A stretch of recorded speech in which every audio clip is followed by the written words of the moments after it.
पाकिस्तानला लोळवा तमाम भारतीय क्रिकेट फॅन्सची आज हीच इच्छा आहे, कारण चॅम्पियन्स ट्रॉफीच्या रणांगणामध्ये आज भारत आणि पाकिस्तानमध्ये रंगणारे क्रिकेटचं महायुद्ध। दुबईमध्ये आंतरराष्ट्रीय स्टेडियमवर दुपारी 2:30 वाजता या मॅचला सुरुवात होईल आणि याचाच फायदा उचलत टीम इंडियाला सेमीफायनल गाठण्याची मोठी संधी आहे। भारताने सलामीच्या मॅचमध्ये बांगलादेशला पराभवाचं पाणी पाजलं होतं। जर आज पाकिस्तानला लोळवलं तर भारताचं सेमीफायनलचं तिकीट जवळपास निश्चित होईल। दुसरीकडे न्यूझीलंड विरुद्ध सलामीच्या मॅचमध्ये पाकिस्तानला पराभव स्वीकारावा लागलाय आणि त्यातच जर भारताने आज पाकिस्तानला धूळ चारली तर सेमीफायनलमध्ये पोहोचण्याचा त्यांचा मार्ग खडतर होईल। तेव्हा पाकिस्तानसाठी आजची मॅच करो या मरोची आहे, तर पाकिस्तानला धूळ चारत चॅम्पियन्स ट्रॉफीमधून त्यांचा गाशा गुंडाळला अशीच अपेक्षा भारतीय चाहते व्यक्त करतायत। हम पे देंगे और हमेशा देखिए पाकिस्तान से बाहर वापस आ रहा है खेलने के लिए, इनके लिए वो बहुत सैड पार्ट है कि वो अपनी कंट्री में नहीं खेल पा रहा है और प्रेशर में भी रहेंगे, दबाव में रहेंगे, क्योंकि पहला मैच वो अपनी कंट्री में हारे और पाकिस्तान को, इंडिया को हराना है, तो आसान नहीं होगा उनके लिए। और हमने बहुत अच्छा मैच जीता, पहला मैच जीता बहुत ही, और काफी अच्छे फॉर्म में भी है सारे लड़के, तो एक अच्छा मैच देखने को भी मिलेगा। तर क्रिकेट फॅन्ससाठी आज आहे सुपर संडे, कारण क्रिकेटच्या मैदानामध्ये दोन पारंपरिक प्रतिस्पर्धी भिडणार आहेत आणि ही मॅच पाहण्यासाठी प्रत्येकाची उत्सुकता शिगेला पोहोचली आहे। भारतीय क्रिकेट फॅन टीम इंडियाला चीअर अप करताना दिसतात। इंडिया जीतेगा, जीतेगा भाई जीतेगा, इंडिया जीतेगा, जीतेगा भाई जीतेगा, इंडिया जीतेगा, इंडिया इंडिया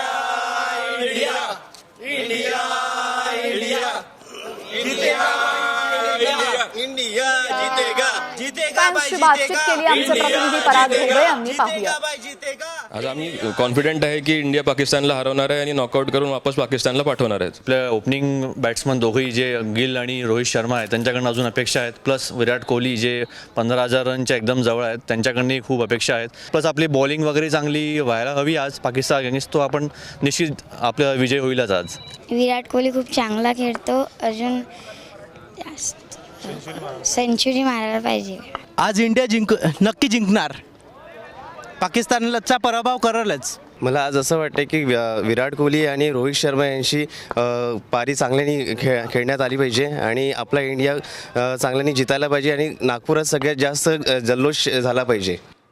यानंतर बातमी आहे राजकीय वर्तुळातली।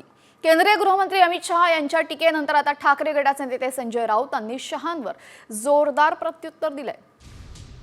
आम्हाला अमित शहा यांची दादागिरी दाखवू नका, शहा सत्तेत नसतील तेव्हा खरी आणि खोटी शिवसेना कोणती याचा फैसला होईल, असं म्हणत संजय राऊत यांनी शिंदे आणि शहांवर तोफ डागली आहे।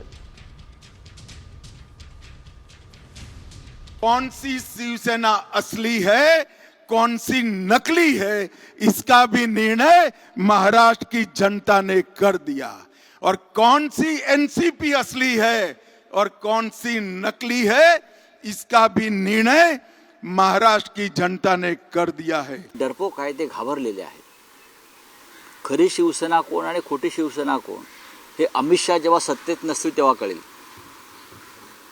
आय रिपीट, अमित शहा जेव्हा सत्तेत नसतील तेव्हा शिवसेना खरी आणि खोटी कोणती याचा फैसला करेल। बाळासाहेब ठाकरेंच्या घरात घुसून तुम्ही चोऱ्या माऱ्या करता आणि आम्हाला अमित शहाची दादागिरी दाखवता। अमित शाह अमृत पिऊन आलेले नाहीत, परत सांगतो मी, अमृत पीकर नहीं आए हैं अमृत शाह, मोदी जी और कोई भी, कभी ना कभी सबको जाना है ना। यानंतर महत्त्वाच्या राजकीय घडामोडी पाहूयात न्यूज पॉइंट 20च्या माध्यमातून। महसूल मंत्री चंद्रशेखर बावनकुळे चांगलेच संतापलेले आहेत। तहसीलदारांकडे अवैध वाळू माफियांची यादी का नाही, वाळू माफियांविरुद्ध पोलिसांकडून सुमोटो हद्दपारीचे प्रस्ताव का मागवून घेतले नाही असे प्रश्न विचारत बावनकुळेंनी अधिकाऱ्यांची खरडपट्टी काढलेली आहे।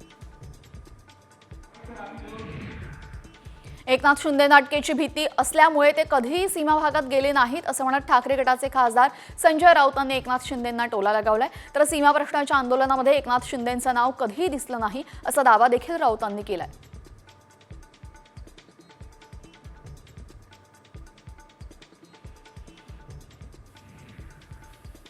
कर्नाटकात महाराष्ट्राच्या एसटीवर हल्ला करण्यात आला. त्यानंतर महाराष्ट्रातून कर्नाटकात जाणारी एसटी सेवा बंद करण्यात आली आहे. त्यामुळे कर्नाटकात जाणाऱ्या प्रवाशांचे मात्र हाल होताना दिसत आहेत. तसंच सीमा भागामध्ये जाणाऱ्या बससाठी सुद्धा मोठी गर्दी होताना दिसते.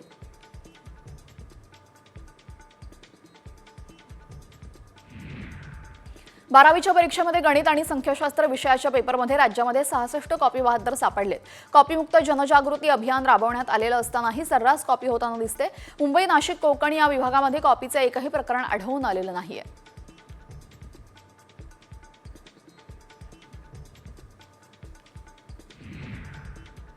यवतमाळमध्ये आदर्श महाविद्यालयामध्ये मराठीचा पेपर केंद्र संचालकाने व्हायरल केला. चौकशी दरम्यान चोळामोळा केलेली प्रश्नपत्रिका आढळून आली. त्यानंतर त्याचा मोबाईल ताब्यात घेण्यात आला. रात्री महागाव पोलिसांकडून आरोपीला अटक करण्यात आली आहे.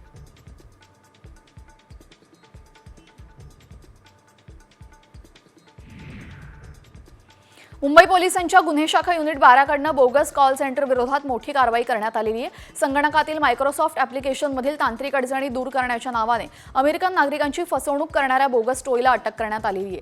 या कारवाईमध्ये बोगस कॉल सेंटर चालवणाऱ्या 4 आरोपींना अटक करण्यात आली आहे.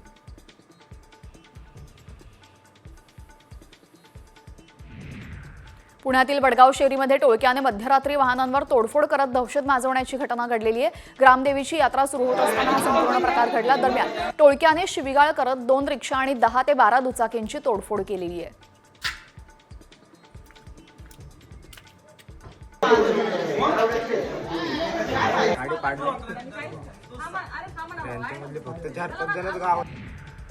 दैनिक सकाळच्या वतीने कोल्हापूर शहरातील विविध सामाजिक संघटना, सर्व शासकीय संस्था यांना बरोबर घेऊन हेरिटेज वास्तूंची स्वच्छता मोहीम हाती घेतलेली आहे. या मोहिमेमध्ये जवळपास 1200हून अधिक लोकांनी सहभाग घेतला. पालकमंत्री प्रकाश आंबेडकर सुद्धा या मोहिमेमध्ये सहभागी झाले होते.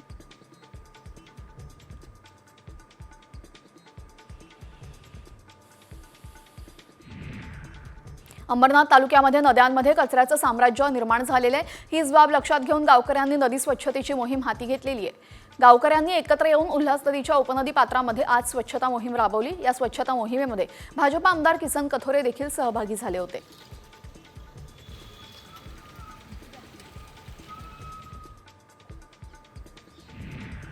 आसामचे मुख्यमंत्री हिमंत बिस्वा शर्मांनी गुवाहाटीमध्ये सरूस जाई स्टेडियमवर तयारीची पाहणी केली. दरम्यान त्यांनी या नृत्यामध्येही सहभाग घेतला. पंतप्रधान नरेंद्र मोदी 24 फेब्रुवारीला झुमोयर बिनिंदिनी या कार्यक्रमाला उपस्थित राहणार आहेत. यावेळेस चहाच्या बागेतील 8600 कलाकार झुमोयर सादर करणार आहेत.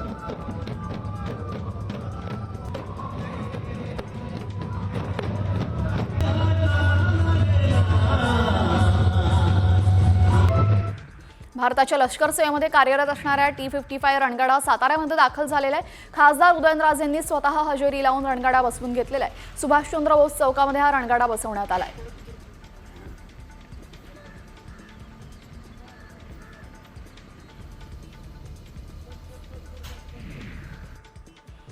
धाराशिवमधील तुळजापुरामध्ये स्वेच्छानिवृत्ती मंजूर करण्यासाठी 1.5 लाख रुपयांची लाच घेण्यात आलेली आहे. तुळजापुरामधील रावसाहेब जगताप कर्णबधीर विद्यालयाचे सचिव धनाजीराव पेठे पाटील यांना एका शिक्षकाकडून लाच घेतलेली आहे. यावेळी लाचलुचपत प्रतिबंधक विभागाने त्यांना रंगी हात पकडले.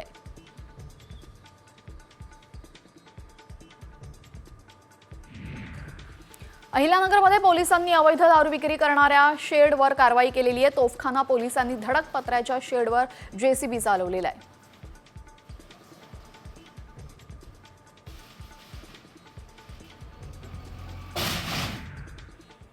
बातम्यांच्या वेगवान आढाव्यानंतर आता बातमी आहे तुमची धडकी भरवणारी.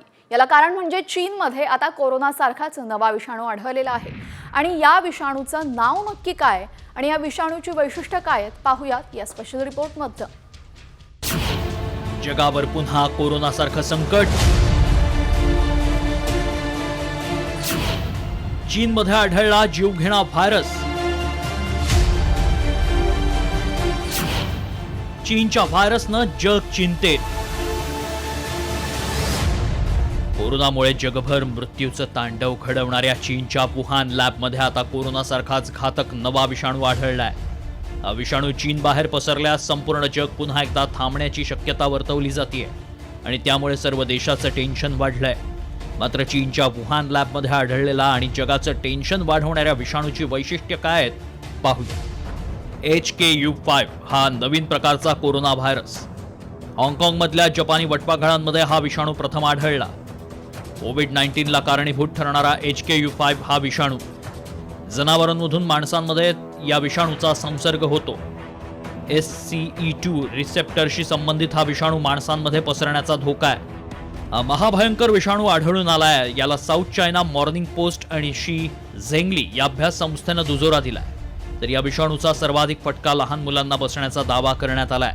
त्यामुळे या नव्या विषाणूपासून वाचण्यासाठी काय काळजी घ्याल पहा. मास्क आणि सॅनिटायझरचा वापर करा. शिंकताना खोकताना नाकासमोर रुमाल ठेवा. आजारी असताना लोकांशी हस्तांदोलन किंवा गळाभेट टाळा. 2 वर्षांपेक्षा कमी वयाच्या मुलांची रोगप्रतिकारक शक्ती कमी असल्यानं या नव्या विषाणूचा मुलांना सर्वाधिक धोका आहे. त्यामुळे चीनमध्ये निर्माण झालेला हा नवा विषाणू आपल्या दारावर टकटक करण्याआधी आपण स्वतःची आणि मुलांचीही काळजी घ्यायला हवी. एवढंच नाही तर प्रशासनानंही आंतरराष्ट्रीय प्रवाशांची चाचणी करायला हवी. ब्युरो रिपोर्ट, साम टीव्ही. या स्पेशल रिपोर्ट नंतर आता राज्यातल्या 36 जिल्ह्यांमधल्या महत्त्वाच्या बातम्यांचा वेगवान आढावा.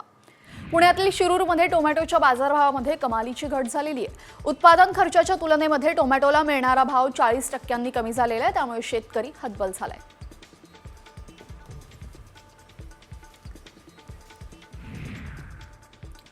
भंडाऱ्यामध्ये भाजीपाल्याच्या दरामध्ये वाढ झालेली आहे. गवार शेंगांच्या दरामध्ये चांगलीच वाढ दिसून येते. सध्या ही भाजी 60 रुपये किलो दराने मिळते. त्यामुळे शेतकऱ्यांकडूनही गवार उत्पादनाला पसंती दिली जाते.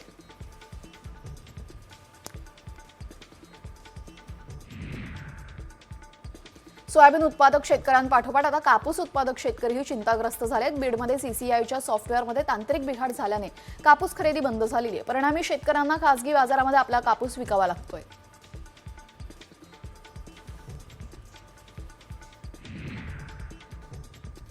अकोल्यातील अकोट तालुक्यामध्ये संत्रा उत्पादक शेतकरी मोठ्या अडचणीत सापडलाय. संत्रा पिकावर देडसुकी नावाच्या रोगामुळे संत्र्याला मोठी गळती लागलेली आहे. अनेक शेतकऱ्यांचा खर्च निघणंही कठीण झालंय. काही शेतकऱ्यांचा एकरी 65% पीक धोक्यात आलेलं आहे.